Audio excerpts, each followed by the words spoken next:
Hi masters, మరియు మీకోసం ఛానల్కి స్వాగతం సుస్వాగతం. ముందుగా మన జగద్గురువైన బ్రహ్మర్షి పితామహ పత్రిజీ గారికి, మన గురుమాతకి నా ఆత్మ ప్రణామాలు మాస్టర్స్. ఓకే మాస్టర్స్, ప్రతిరోజు మన ఛానల్లోని ధ్యానం, స్వాధ్యాయం, సజ్జన సాంగత్యం జరుగుతుంది మాస్టర్స్. అలాగే జూమ్ సెక్షన్లో పాల్గొన్న మాస్టర్లకి, యూట్యూబ్లో చూస్తున్న మాస్టర్లకు కూడా ధన్యవాదాలు తెలుపుకుందాం. ఓకే మాస్టర్స్, ఈరోజు మన ఛానల్కి సీనియర్ పీరియడ్ మాస్టర్ గారైన శ్వేత గారు మిర్యాలగూడ నుంచి వచ్చారు. మేడం గారిని సాదరంగా ఆహ్వానించుకుందాం. ఈరోజు మేడం చెప్పబోయే టాపిక్ వర్తమానంలో జీవించడం ఎలా. ఈ గొప్ప ఆత్మజ్ఞానం అందించడానికి మేడం గారికి వెల్కమ్ చెప్దాం మాస్టర్స్. నమస్తే మేడం, వెల్కమ్ మేడం. ముందుగా మనందరి గురువైన బ్రహ్మర్షి పితామహ పత్రిజీ దంపతులకు హృదయపూర్వక ధన్యవాదాలు.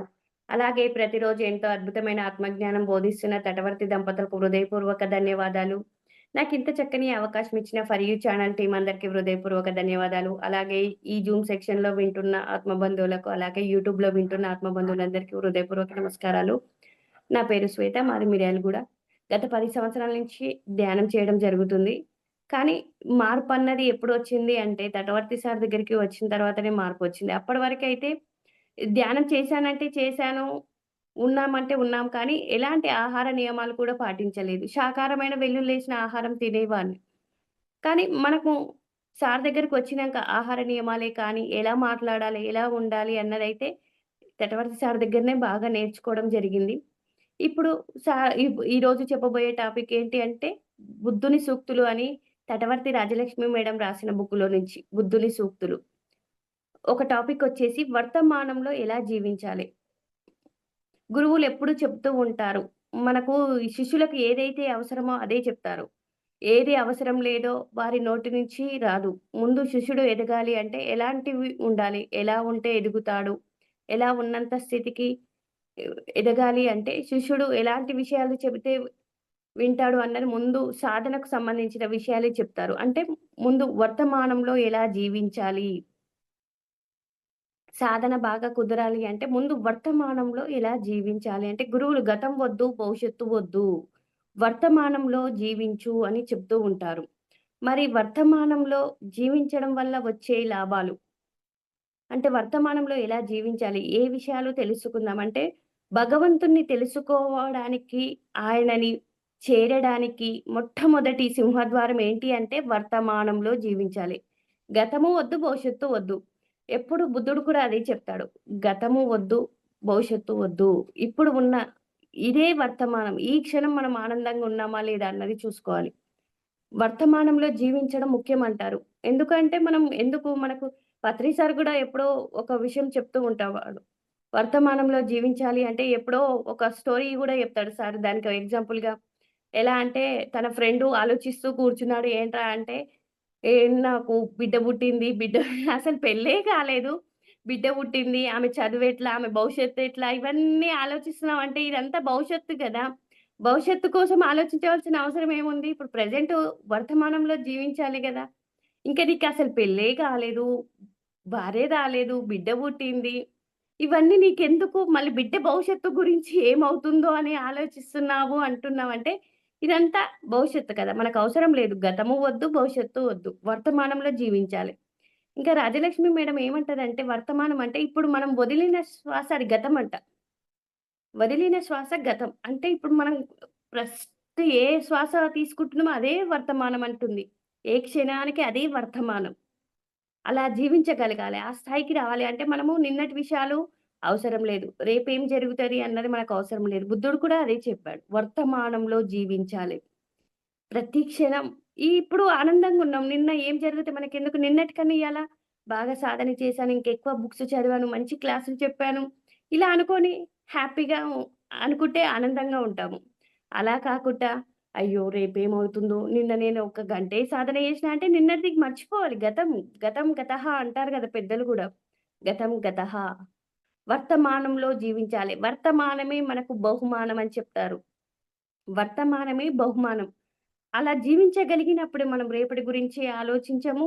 నిన్నటి గురించి ఆలోచించం. ప్రెజెంట్ ఈరోజు, ఈ క్షణం గురించే ఆలోచించగలగాలి. అదే వర్తమాన జీవితము. అలా జీవించగలిగినప్పుడే ఎంతో ఉన్నతంగా ఎదుగుతారు. కానీ చాలామంది అలా జీవించలేకపోతున్నారు. మాకు చాలా కష్టాలు ఉన్నాయి అని చెబుతారు. అలా చెప్పడం వల్ల ఎప్పుడూ పరిష్కారం ఉండదు. అటువంటప్పుడు ధ్యానం చేస్తే పరిష్కారం దొరుకుతుంది. అంటే ఇంకిప్పుడు వర్తమానం అంటే ఇంకా ఏమిటి ఏ క్షణానికి ఆ క్షణమే వర్తమానం. ఇప్పుడు చూడండి, ఇప్పుడు మా హస్బెండ్ నన్ను తిట్టి వెళ్ళిపోయాడు. అదే ఖాళీ సమయంలో కూర్చొని నేను అదే తలుచుకుంటూ ఉన్నాననుకో, ధ్యానం కుదురుతదా? కుదరదు. అప్పుడు ఏమనుకోవాలి, ఇది నా కర్మేలే. మంచి జరిగినా, చెడు జరిగినా మనం గాదంట బాధ్యులు. అది మన ప్రణాళికలో భాగమేనంట. సృష్టికర్త చేత చేయబడిందంట. అది మంచి కానీ, చెడు కానీ మనం అనుకుంటాం వీరి వల్ల, వారి వల్ల అని అనుకుంటాం కానీ, ఏదైనా సరే అది కూడా మేడం లావెట్స్‌కి చెప్తది. మంచి జరిగినా, చెడు జరిగినా మనమే కారణము మనం ఎవరో అనుకుంటాం. వీరి మీద, వారి మీద అంటాం. చెడు జరిగినా అది కూడా మనమే కారణమంట. మన ప్రణాళికలో భాగమేనంట. మేడం లావెట్స్ కూడా చాలా అద్భుతంగా చెప్పింది ఆ మెసేజ్. అంటే మనం ఎప్పుడు వర్తమానంలోనే జీవించాలి. ఒక ఆత్మజ్ఞాని ఎలా జీవించాలి అంటే ప్రతి క్షణం ఆస్వాదించాలి. ప్రతి క్షణం ఇదే మనకు చివరి శ్వాస అన్నట్టుగా జీవించాలి అని అత్రి సార్ గూడా చెప్తాడు. ఎందుకంటే అప్పుడు వర్తమానంలో ఉన్నప్పుడు మనం ఏం చేయాలి, చేయవలసిన పనుల మీద ధ్యాస ఉంటది గానీ, ఎప్పుడు సమయాన్ని వృధా చెయ్యం. సద్వినియోగం చేసుకుంటూ ఉంటాం. అలా ఉండగలగాలి ముందు. వర్తమానంలో నువ్వు ఖాళీగా ఉన్నావు కానీ లోపల నుండి బాధ వస్తుంది. ఆ బాధొస్తున్నప్పుడు ఏం చేయాలి? ఇది నా కర్మేలే, నా ప్రణాళికలో భాగమే కదా! అనుకోని ధ్యానంలో కూర్చోవాలప్పుడు. అది అక్కడితో అయిపోతుంది. మళ్ళీ భర్త రాంగానే అదే గొడవ గురించి అంటున్నాం గానీ, అదంతా సాధ్యమే కాదు. ఏదైనా చెప్పి ఆచరణలో పెట్టాలి. కానీ అంత ఆచరణకి ఇంక నేనైతే ఇంతకుముందయితే రోజుల తరబడి ఇచ్చేదాన్ని. అవును మేడం. ఎందుకంటే ఎక్కువ నేర్చుకుంటాం గదా! ఎందుకిది ప్రతి క్షణం నా ముందు ఒకటే విషయం ఇలా జరుగుతుంది అంటే అక్కడి నుంచి ఒక అనుభవమైన ఇది పరీక్ష అయినా అనుకోవాలి. దీని ద్వారా నేనేమైనా నేర్చుకునేదుంది అనుకున్నప్పుడు అయిపోతది. కానీ అది అంత సాధ్యమైన విషయం కాదంటే, అది సాధించాలి అంటే మనం ఎంతో సాధన చేసి ఉండాలి. ఎంతో సాధన చేయాలనిపించింది. ఇంకా మనం రోజు వింటున్నాం, గురు సాంగత్యం చేస్తున్నాం. సారు, మేడం వాళ్ళ వీడియోలు వింటున్నాము. అన్నీ వింటున్నాము. ఇంకా ఎక్కడో ఒక చోట మనము ఏదో ఒక చోట అజ్ఞానంలో ఉన్నాం అనిపిస్తది. ఎందుకంటే, ఈ సమెత్తు దుఃఖంలో ఉన్నా ఇంకా అజ్ఞానంలో ఉన్నట్టే అంటాడు పత్రి సార్. అంటే ఆ దుఃఖం పోలేదింక. దుఃఖంలో కూడా ఆనందంగా ఉండగలుగుతున్నాము.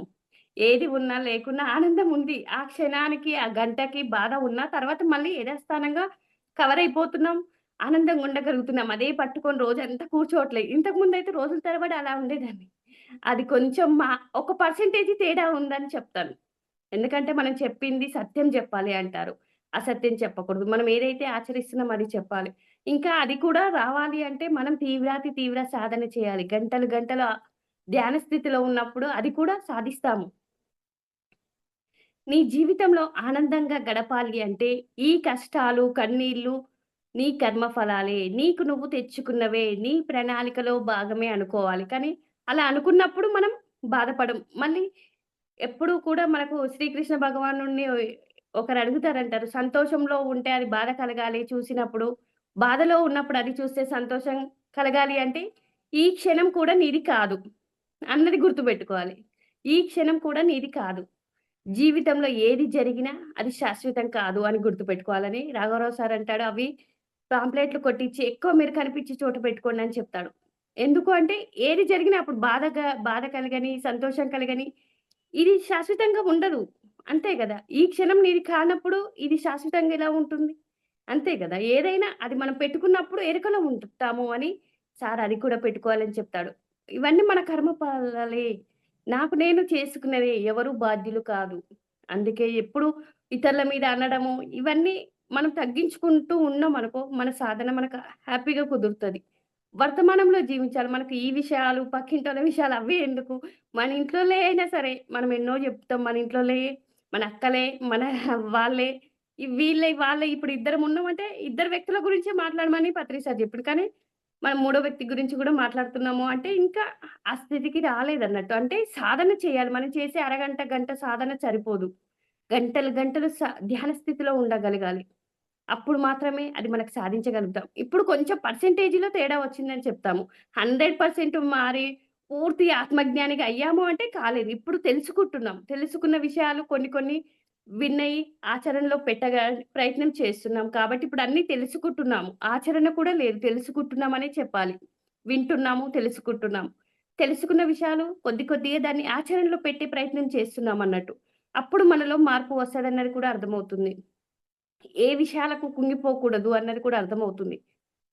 నీ జీవితాన్ని నువ్వే ఎన్నుకొని వచ్చావు కాబట్టి ఏది జరుగుతున్నా నీవు దానిని స్వీకరించాలి. ఎన్నుకొని వచ్చావు.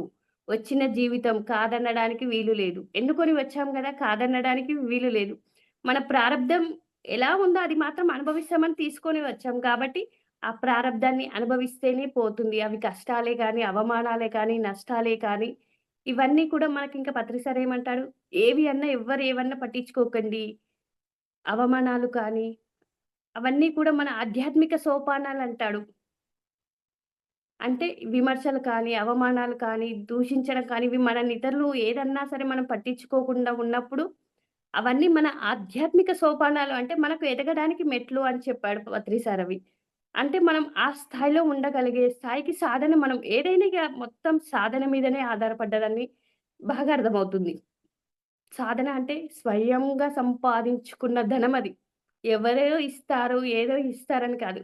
స్వయంగా మనకు మనం సాధన చెయ్యాలి. అదే ధనంతో సమానం మనకది. మనం సంపాదించుకున్న ధ్యాన శక్తి అంత గొప్పది. ధ్యానంలోకి వచ్చిన తర్వాత ధ్యానం అసలు ఫస్ట్ టైమే తెలియకుండానే వచ్చాము. వచ్చిన తర్వాత దాని లోతు తెలుసుకున్న కొద్దీ ఎంత అద్భుతంగా ఉంటుందో, మనం ఇంత అద్భుతమైన జీవితంలోకొచ్చామా, ఇది ఎంత అద్భుతమైన మార్గము అన్నది అర్థమవుతుంది. అసలు ఎంత అద్భుతమైన మార్గంలో ఉన్నాము. ధ్యానం గురించి, జ్ఞానం గురించి అసలు ఈ జ్ఞానం అన్నది మహాసముద్రం అంత ఉందన్నదే అర్థమవుతుంది. రోజు కొత్త విషయాలే. ఎన్ని తెలుస్తున్నాయి అసలు. అసలొక జ్ఞానం గురించి మేడము ఎన్ని విషయాలు చెప్పిందనుకున్నారు? అసలేమీ తెలవనప్పుడు అది కుజ్ఞానం అంట. తెలిసి తెలియంది అది అజ్ఞానము అంట. మనకు ఉన్నది లేనిది అనుకుంటాం కదా! అది అజ్ఞానము. అజ్ఞానము నుంచి జ్ఞానంలోకి రావాలి. జ్ఞానం నుంచి విశేష జ్ఞానంలోకి రావాలి. విశేష జ్ఞానం నుంచి ప్రజ్ఞానంలోకి రావాలి. ప్రజ్ఞానం అంటే అది మన ఆత్మ నుండి వచ్చేది ప్రజ్ఞానం. ఇప్పుడు పుస్తకాల ద్వారా విన్నది ఇప్పుడు అదే చెప్పగలుగుతున్నాం. ప్రజ్ఞానము అంటే మన ఆత్మ నుండి వస్తది. మనకు తెలియకుండా మనం వినని విషయాలు ఎప్పుడు ఎవరికీ చెప్పని విషయాలు మన ఆత్మ నుండి వచ్చేది అది ప్రజ్ఞానం అంట. ఆ ప్రజ్ఞానం నుంచి బ్రహ్మజ్ఞాన స్థాయికి ఎదగాలి అంటే జ్ఞానంలోనే ఇన్ని స్టేజీలున్నాయంటే చూడండి. ఏమీ తెలియనప్పుడు అది కుజ్ఞానంగా అంటే మనం ఎట్లా ఉన్నాము, ఎక్కడ ఉన్నాము అన్నది విచారణ చేయాలింక. ఇప్పుడు మనమే ఇంక అన్నీ జ్ఞానం అని తెలిసింది అంటే నేను ఆత్మనే, అందరూ ఆత్మలే, అన్ని జీవులు ఆత్మనే అన్న జ్ఞానం వచ్చింది. అంటే మన బుద్ధి వికసించినప్పుడు అన్నీ అర్థమవుతున్నాయి. విచక్షణ జ్ఞానం వస్తుంది. ఏది కావాలి, ఏది వద్దు, ఏది శాశ్వతమైంది, ఏది అశాశ్వతమైంది. ఇవన్నీ వచ్చినప్పుడు మనము వర్తమానంలో జీవించగలుగుతాము. అవన్నీ తెలుసుకుంటున్నాము. ఆచరణలో పెట్టినప్పుడు ఎంత అద్భుతంగా జీవితం ఇది. ఈ ధ్యాన జీవితం అన్నది మనకు పత్రి సారు ఎంత పుణ్యం చేసుకుంటే మనం ఇలాంటి జీవితంలోకొచ్చామని చెప్పుకోవాలి. ఎందుకంటే ఈ ధ్యాన మార్గము, ఆధ్యాత్మిక మార్గం అంటే ఇందులో ఉండడము అంటే సామాన్యమైన విషయం కాదంటది మేడం. ఇలా తట్టుకొని నిలబడాలి అంటే మంగళ కత్తి ఒక సైడ్ పదునైంది. కానీ ఇది 2 సైడ్‌లు పదునైన కత్తి మీద నడక మనది ఆధ్యాత్మిక మార్గము అంటే 2 సైడ్‌లు పదునైనయి. ఎటు బ్యాలెన్స్ ఔట్ అయినా మనం పడిపోతామని చెప్తది. అంటే మనం ఎంత జాగ్రత్తగా, ఎంత ఎరుకతో ఉండాలి ఈ జీవితంలో, ఆధ్యాత్మిక జీవితంలో. మన మాటలు కానీ, మన చేతలు కానీ, మన ప్రవర్తన కానీ ఎవరు చూడట్లేదనుకుంటున్నాం. ఇంతకుముందు ఎవరో చూస్తారు, చూడట్లేదనుకుంటున్నాం. ఇప్పుడు మనమే తెలుసుకుంటున్నాం. మనం ఏ తప్పు చేస్తున్నాం మన ఇన్నర్ మనకర్థమవుతుంది గదా! ఈ తప్పు చేస్తున్నావు. ఇది నువ్వింకా ధ్యానం చేస్తూ కూడా ఈ తప్పు చేస్తున్నావు అంటే, మనకి అది ఇన్నర్ నుంచి వచ్చేస్తుంది. ఇది తప్పు, ఇది చేయకూడదు. ఇప్పుడు మనం అన్నీ తెలుసుకుంటున్నాం. అంటే ప్రతి క్షణం ఎరుకలో ఉండనికి ప్రయత్నం చేస్తున్నాననైతే చెప్పగలుగుతాం. ప్రతీదీ గమనించడము. అలా గమనిస్తూ, గమనిస్తూ చూసినప్పుడు మనకన్నీ అర్థమవుతాయి. వర్తమానంలో ఎలా జీవించాలి? గతంలో జరిగిన బాధలు వర్తమానంలో గుర్తు చేసుకోవడం కాదు. వర్తమానంలోని విషయాల మీద దృష్టి ఉంచాలి. ఏమాత్రం ఖాళీ దొరికినా ధ్యానం చేయాలి. పత్రి సార్ వీడియోలు వినాలి. ఆత్మజ్ఞానులకు సంబంధించిన పుస్తకాలు చదవాలి. ఆత్మజ్ఞానం వైపు మరలించాలి. ఆ వీడియోలు వినడం వల్ల సమస్యలకు పరిష్కారం కూడా దొరుకుతుంది. ఇలాంటి వర్తమాన జీవితాన్ని సరియైన పనులకు వినియోగించుకోవాలి. మరి ఎలా ఉంటే వర్తమానంలో జీవించగలుగుతారు అన్నది తెలుసుకుందాం. 4 పాయింట్లు చెప్పడం జరిగింది ఇక్కడ మేడం. అంటే సహజంగా జీవించగలగాలి. మొట్టమొదటిదొచ్చేసి సహజంగా జీవించగలగాలి.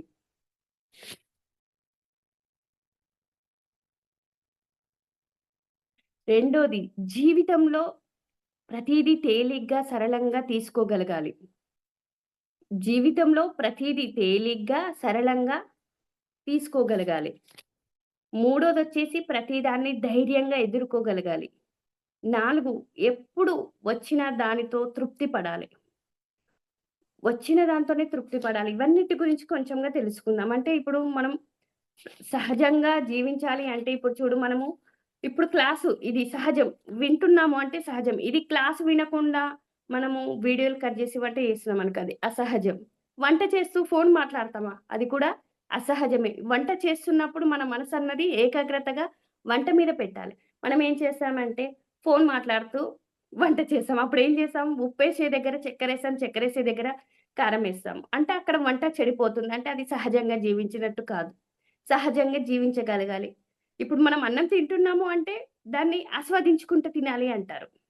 న్యూట్రన్ సార్ వాళ్ళంటే ఇవి పరీక్ష కూడా పెడతారంట. మనకు ఫస్ట్ గ్రేప్స్ ఇస్తారంట. గ్రేప్స్ ఇచ్చి తినండి అని చెప్తాడంట. తిన్న తర్వాత అందరూ గబగబా తినేసేస్తారు. మళ్ళీ సెకండ్ టైమ్ మళ్ళీ 1, 1 ఇస్తాడంట. మళ్ళీ 1, 1 ఇచ్చి దాన్ని 5 నిమిషాలు తినమన్నాడంట. 5 నిమిషాలు తినమన్నప్పుడు అప్పుడు ఎలా తింటాం? మనం ఫాస్ట్‌గా తినం గదా! ప్రతీదీ గమనిస్తాం. దాని తొక్క ఎలా ఉంది? దాని స్వీట్ ఎలా ఉంది? దాని సీడ్స్ ఎలా ఉన్నాయి? అది తింటే ఏమొస్తుంది? ఏం చేస్తే వస్తుంది? అన్న దాన్ని గ్రహించగలుగుతాం గదా! ఒక గ్రేప్స్ తినాలి అంటే 5 నిమిషాల సమయం ఇస్తాడంట. 5 నిమిషాల సమయం వరకు తినాలి. అంటే దాని లోతులోకి ఎంత ఆలోచించగలుగుతాము. అంటే అప్పుడు ఫుడ్‌ని ఆస్వాదిస్తాం. దీంట్లో ఎన్ని విటమిన్స్ ఉన్నాయి? ఏమున్నాయి? ఏంటి? అన్నది అది అలా ఆస్వాదిస్తూ తింటూ ఉంటామన్నట్టు. అంటే మనం తినే ఫుడ్ కూడా తింటూ ఫోను చూడడం, తింటూ టీవీ చూడడం. అంటే మనం ఏ పని చేస్తే దాని మీద ఏకాగ్రతగా ఉండడమే సహజంగా జీవించగలగడము అంటే. ఇప్పుడు స్కూలుకెళ్ళిన విద్యార్థి ఏంటి కాన్సంట్రేషన్ స్కూలు. గురువు చెప్పిన పాఠం మీద ఉండాలి. అది కాక ఇంటికాడ అమ్మ ఏం చేస్తుందో, అమ్మ ఎక్కడికి పోతుందో, బయట వాళ్ళు ఎక్కడ పోతుర్రు అంటే అది సహజంగా జీవించడం కాదు. అసహజంగా జీవించినట్టు కదా! అంటే మనం ఎలా సహజంగా జీవించగలగాలి? ప్రతీదీ మనం సహజంగా ఉండాలి. అందుకే పిల్లలకు చదువుకునేటప్పుడు దృష్టి పెట్టి చదువు అని చెబుతారు. మీరు సహజంగా ఉండాలి. ఇప్పుడు ఏ స్థితిలో ఉన్నారో, ఆ స్థితిలో ఉండడమే సహజత్వం. ప్రతీదీ కొంతమంది ఫోను లేని వాళ్ళు గొప్పలు చెప్పుకుంటూ ఉంటారు.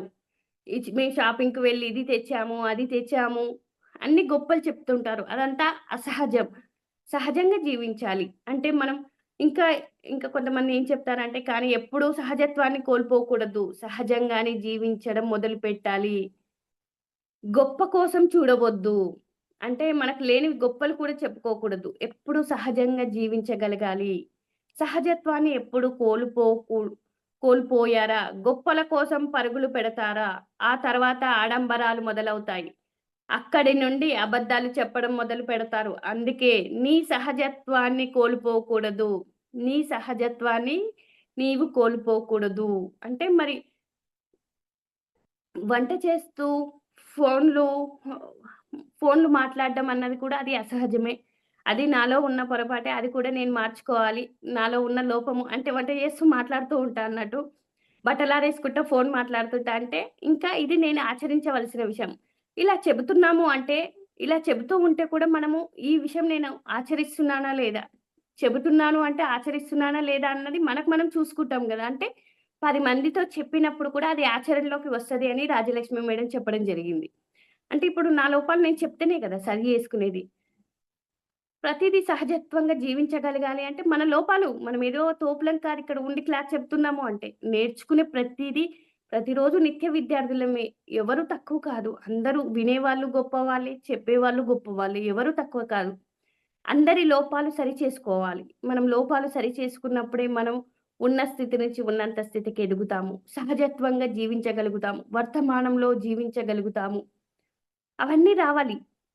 అంటే అది ఎంత రావాలంటే మామూలు మాట ఏం కాదు. మనం అంత సహజంగా ఈ సంసార జీవితంలో ఉంటూ వర్తమానంలో జీవించాలి. అంటే అది అంత సామాన్యమైన విషయం ఏం కాదు. మనం దీన్ని ఎంతో ఆచరణలో పెట్టవలసింది. చూడ్డానికి వర్తమానంలో జీవించడము అన్నది చాలా చిన్న విషయమే అనుకుంటాం. కానీ దాన్ని ఆచరణలో పెట్టే వరకు అర్థమవుతది. ఎంత వర్తమానంలో మనం ఎంత పర్సెంటేజ్ జీవిస్తున్నాం అన్నది మనకు మనం విచారణ చేయాలి. ఎవ్వరు చెప్పనవసరం లేదు.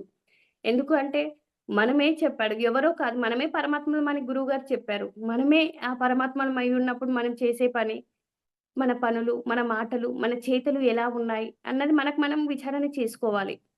ఎప్పుడు విచారణ ఉండాలి అంటాడు రమణ మహర్షి. విచారణ 3 వంతులు చేయాలి, సాధన ఒక వంతు చేయాలి అని చెప్తుంటారు. అంటే మనం విచారణ ద్వారా ఎక్కువ విషయాలు తెలుసుకుంటూ ఉంటాం.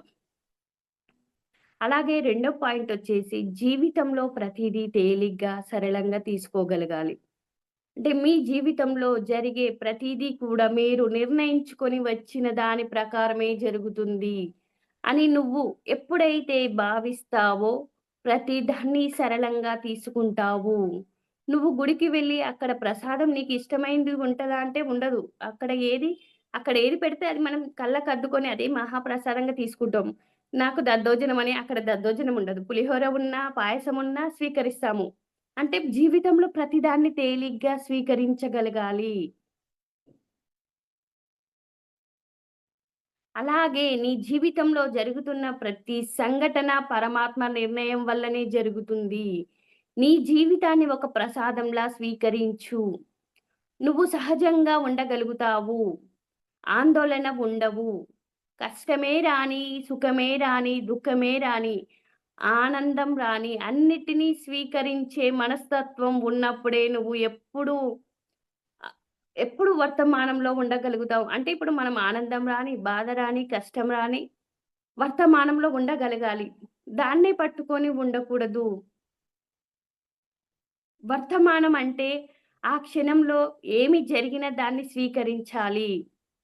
అలా ఉన్నప్పుడే చాలా రోగాలు కూడా తగ్గించుకోవచ్చు. మనం వర్తమానంలో ఉంటే రోగాలు కూడా తగ్గించుకోవచ్చంట. అందుచేత మిన్ను విరిగి మీద పడినా చలించని మనస్తత్వం రావాలి. ఎందుకు అంటే నీ జీవితం నువ్వు ఎంచుకొని వచ్చావు. అందుకే నువ్వు కోరుకున్నది రావు. నీకు కావలసినవి వస్తాయి. మనం అనుకుంటాము కోరుకున్నయి ఏవి రావట్లేదు. అవన్నీ కూడా మనకు గమనించుకోవచ్చు. మనకు కోరుకున్నయి రావు. మనకేదైతే అవసరం ఉందో అది ఆటోమేటిక్‌గా వస్తది. నేనే ఒక చిన్న ఎగ్జాంపుల్ చెప్తా. నాకు డైరీలు అయిపోయినాయి. ఎట్లా అనుకున్నా. నిన్న మా ఇంటి దగ్గర ఒక మేడం ఫోను చేసి మెట్టేత్తరే, "నేను రాయట్లేదు శ్వేత డైరీలున్నాయి తీసుకో" అన్నది. అంటే మనకు కావాల్సినవి వచ్చినాయి గదా! అంటే నేను కోరుకున్నయి రావు. నాకు కావాల్సినవి వస్తాయి.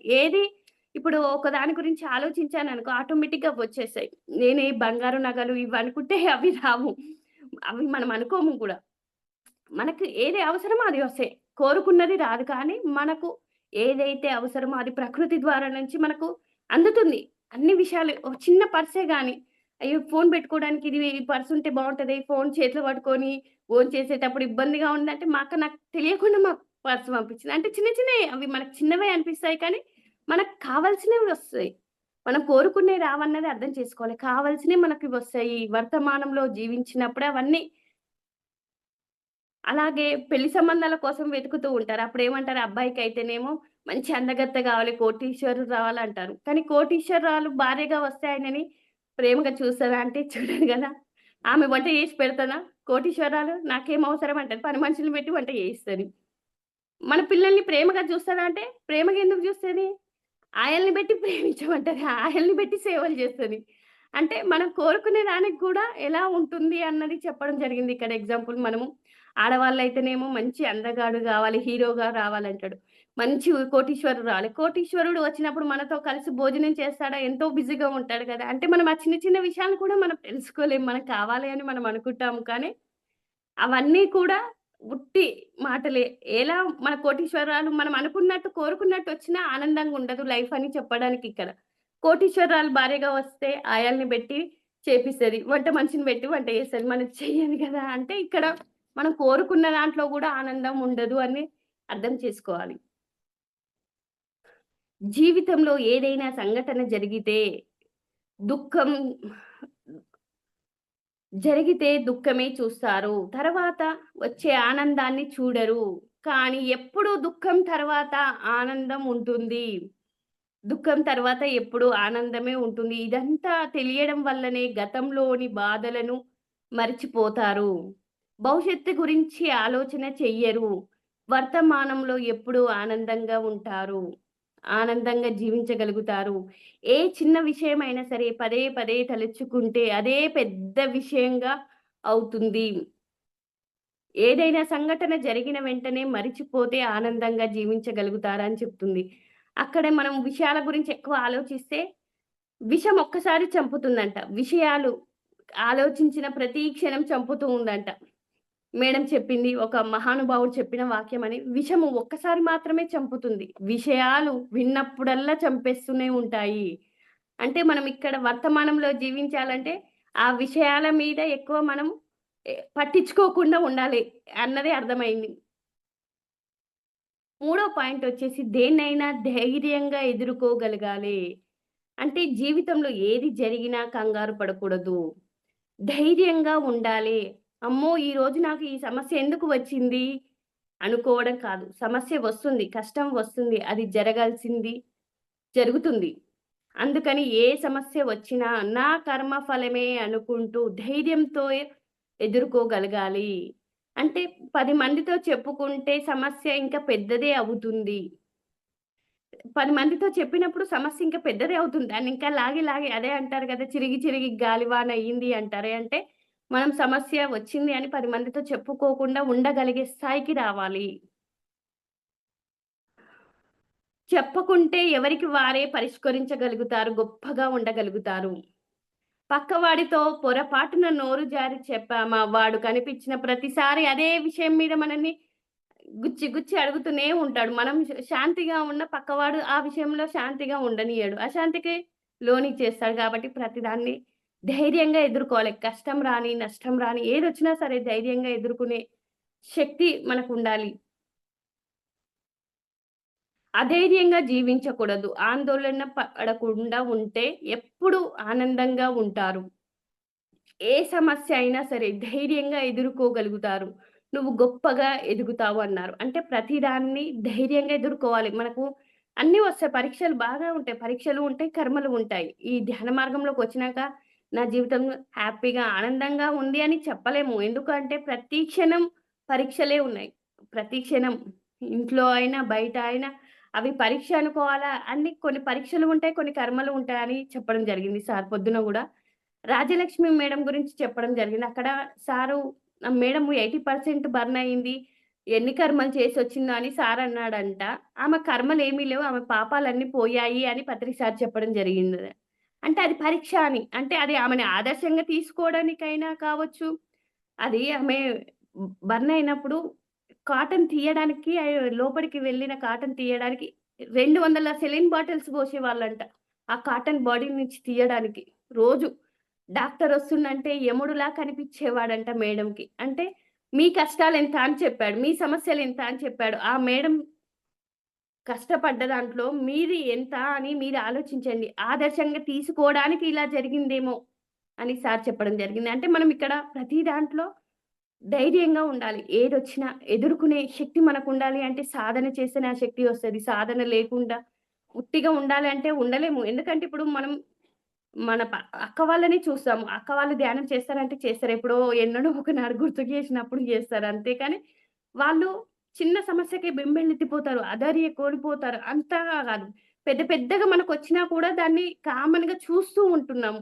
దాన్ని అంటే తట్టుకునే శక్తి వచ్చిందన్నట్టు. ఇప్పుడు ధ్యానం చేయబట్టి ఏంది అంటే, ఆ సమస్యని తట్టుకునే శక్తి మనకొచ్చింది. ఏనుగంత సమస్య కూడా మనకు తోకలా కనిపిస్తదని. మన కర్మానుసారమే వేరే వాళ్ళు కాదు అన్న ఆ స్థితికి మనం ఎదిగాము అంటే ధ్యానం చేయబట్టి, జ్ఞానం వినబట్టే, గురువుల సాంగత్యం చేయబట్టే. అలా ఉంటున్నాము అంటే అదంతా గురువు ఇచ్చిన సాధన వల్లనే ఆ శక్తి వచ్చిందని మనం చెప్పుకోవచ్చు. అలాగే ఫోర్త్ పాయింట్ ఒక 2 నిమిషాల్లో కంప్లీట్ చేస్తా. ఫోర్త్ పాయింటొచ్చేసి ఎప్పుడు వచ్చిన దానితో తృప్తి పడాలి. అంటే ఇంకా కావాలి అనుకున్నప్పుడు జీవితంలో అసంతృప్తే, ఆందోళనే ఉంటుంది. కానీ వచ్చిన దాంతో తృప్తిగా జీవించాలి. ఎప్పుడూ ఆనందంగా ఉంటారు. అంటే ఇప్పుడు ఈ సంవత్సరం నాకు 10,00,000 లాభం వచ్చింది వ్యాపారంలో. అయ్యో! నేను 25,00,000 వస్తాయనుకున్నా 10,00,000 వచ్చినాయి అని బాధపడకూడదు. 10,00,000 వచ్చాయంటే నేను నష్టపోలే కదా! అనుకునే స్థాయికి ఎదగాలి. ఇంకా రావాలి, ఇంకా రావాలి. నాకొక్క ఇల్లుంది సరిపోదు. ఇంకా 4 అంతస్తుల బిల్డింగ్ కట్టుకోవాలి అంటే అక్కడ తృప్తిగా ఉండదు. ఎప్పుడు అశాంతిగా కూడా ఉంటాము. ఉన్న వాటితో తృప్తి ఇప్పుడు నాకు గోల్డ్ నగలున్నాయా? లేవా? కాదు. ఉన్న వాటితో నేను తృప్తిగా ఉన్నానా? ఆనందంగా ఉన్నానా? లేదా?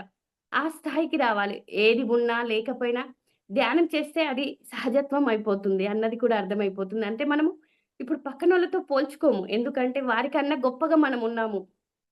మనకు ఇది ఉందా? అది లేదా? కాదు. వారికన్నా వాళ్ళకి ఎన్ని నగలే ఉండని, ఎన్ని బిల్డింగ్‌లే ఉండని కానీ, వాళ్ళకన్నా గొప్ప విద్య మన దగ్గర ఉంది. ఆత్మ విద్య మన దగ్గర ఉంది. ఆ పరమాత్మని చేరుకునే మార్గం, ఆ మనతో పాటు కూడా వచ్చే విద్య మనతో పాటు ఉంది అన్న ఆనందంతో ఉంటాం మనం. ప్రతి దాంట్లో తృప్తి పడాలి. ఏది ఉన్నా లేకున్నా జీవితంలో తృప్తిగా జీవించగలగాలి అంటే ధ్యానం, స్వాధ్యాయం, సజ్జన సాంగత్యం, ఈ మార్గంలో సేవ. ఈ 4 పాయింట్లు తూచా తప్పకుండా మనం ఆచరించినప్పుడే మనకది తృప్తిగా జీవించేది, వర్తమానంలో జీవించడం, ప్రతి క్షణం ప్రతి దాన్ని ధైర్యంగా ఎదుర్కొనే శక్తి అదంతా అవన్నీ ఈ 4 పాయింట్లు ఆచరిస్తేనే ఉంటుంది. ఎంత ఎక్కువ ఇవి ఆచరణలో పెట్టగలుగుతామో పత్రి సార్ మాటలు అందుకే అంటాడు పత్రి సారు, ఎవరో రాస్తారు మనం అనుకుంటారు బ్రహ్మ ఎవరో రాసారు మన రాత అని కాదు. నీ నోటిలోని మాటే నీ నుదిటి మీది వ్రాత అని చెప్పడం జరిగింది. అంటే సార్ ఎంత అద్భుతంగా చెప్పాడంటే, మనం ఎలా ఉండాలి భవిష్యత్తు అంటే నీ నోటిలో నుంచి వచ్చే మాట నీ భవిష్యత్తు. అంటే నీ నుదిటి మీద రాతగా మారిపోతుందది. నీ వాస్తవానికి నీవే సృష్టికర్తవు. ఈ మాటలెప్పుడు గుర్తుపెట్టుకోవాలి అని చెప్తూ ఉంటారు. అంటే మనము కాళ్ళు ఎప్పుడు మలయాళ స్వామి ఒక మాట చెప్పడం జరిగింది. ఏంటి అంటే, కారు ఉన్నవాడు ఇలా అనుకోవాలంట. స్కూటర్ ఉన్నవాడిని చూసి తృప్తిగా ఉండాలి అంటే, నాకు కారుంది. వాడికి స్కూటరే ఉంది అని. స్కూటర్ ఉన్నవాడేమనుకోవాలి, సైకిల్ ఉన్నవాడిని చూసి, ఆహా! వానికన్నా నేను గొప్పగానే ఉన్నాను. వానికి సైకిలే ఉంది. నాకు స్కూటర్ ఉంది అని తృప్తి పడాలి. ఆ సైకిల్ ఉన్నవాడు ఎలా తృప్తి పడాలి అంటే, కాలినడకన నడిచేవాడిని చూసి తృప్తి పడాలి అంటాడంట. అంటే వానికి కనీసం నాకు సైకిలైనా ఉంది. ఆయన కాలినడకతో నడుస్తున్నాడు. కాళ్ళున్నవాడేమనుకుంటాడు, కాళ్ళు లేని వాళ్ళని చూసి నాకు కనీసం కాళ్ళైనా ఉన్నాయి అని తృప్తి పడాలి. అంటే ఇక్కడ ఏది ఉన్నా కారు లేదని బాధపడకు, కాళ్ళు ఉన్నాయని సంతోషించు అని మలయాళ స్వామి చెప్పడం జరిగింది. మనం ఇక్కడ ఏది ఉంది, లేదు కాదు. మనకున్నయి మనం గుర్తించట్లేదు. లేని వాటికే ఎంతసేపు వెంపర్లాడుతున్నాం కానీ, మనకా పరమాత్మ ఎన్నో ఇచ్చాడు. కళ్ళిచ్చాడు, మాట్లాడే శక్తి ఇచ్చాడు, చెవులు మంచిగున్నయి, కాళ్ళు, చేతులు బాగున్నయి. ఇవన్నీ లేని వారికి వాటి విలువ తెలుస్తదని పత్రి సార్ జెప్తాడు. మూగవానికి తెలుసు మాట విలువ. గుడ్డివానికి తెలుసు చూపు విలువ అంటాడు. చెవిటివానికి తెలుసు చెవుల విలువ. అవన్నీ మనకు బాగున్నాయంటే పరమాత్మ అన్నీ మనకు మంచిగా ఇచ్చాడు అంటే, మనం చాలా అదృష్టవంతులమే అని చెప్పాలి. ఇంకా అద్భుతమైన ఆత్మజ్ఞానంలో ఉన్నాము.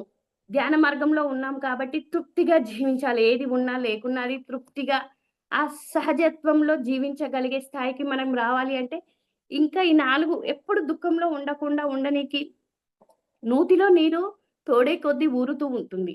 అలాగే సాధన చేస్తూ జ్ఞానం పెంచుకుంటూ, ఆ జ్ఞానాన్ని పంచుతూ ఉంటే మీ నుంచి ఎంతో జ్ఞానం బయటికి వస్తుంది. జ్ఞానం పెరిగే కొద్దీ వర్తమానంలో జీవించగలుగుతారు. వర్తమానంలో జీవించడం అంటే పరమాత్మని చేరుకోవడానికి మొట్టమొదటి ద్వారం. వర్తమానంలో ఎలా జీవించాలి అంటే, ప్రతి క్షణం సహజంగా జీవించడానికి ప్రయత్నించాలి. జీవితంలో ప్రతిదాన్ని తేలిగ్గా తీసుకోవాలి.